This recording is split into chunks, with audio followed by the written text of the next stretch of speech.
Askofu Robert Bundara, katibu mwenza kamati ya amani mkoa wa Mwanza.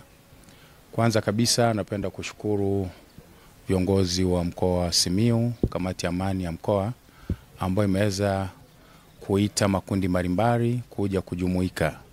Lakini sisi kama kamati ya amani mkoa wa Mwanza tuliweza kuona jambo hili kuwa ni jema la kuelimisha jamii kuhusu tunu za taifa.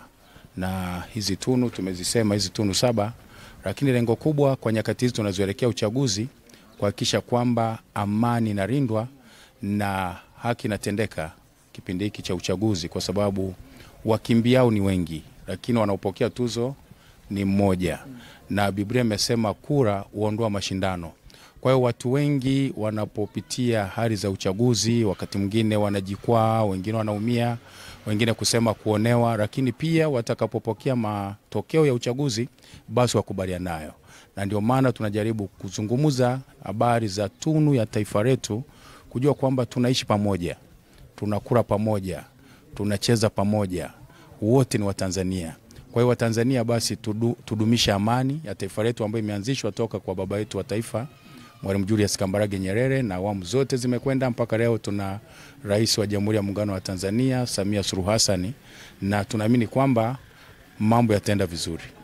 Asante sana. Je, ni viongozi wa dini ambao umepata fursa ya kusoma elimu ya dini na elimu ya shule, mnahisi kuna watoto wa kizazi hiki kuna haja ya kuwaingizia hichi kipindi cha uadilifu kwenye mashule yao haya tofauti na vipindi vya dini?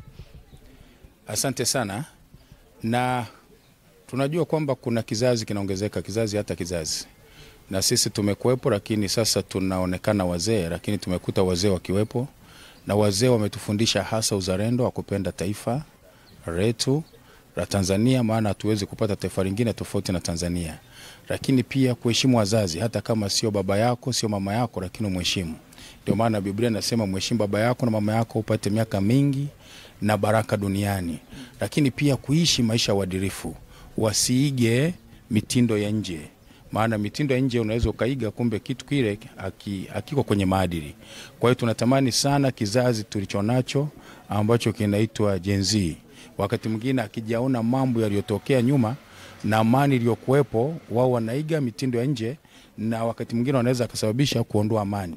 Kwa hiyo naomba sana kizazi hiki, watoto wetu hawa 2000 na wengine wanaoendelea kuzaliwa, wazidi kulinda uzalendo wa taifa lao na kuwa waadilifu, lakini kuhakikisha kwamba wanakuwa na umoja na kusimama katika maadili ya Kitanzania bila kuiga tu mambo ya nje na mitindo ya kimaisha kimagharibi.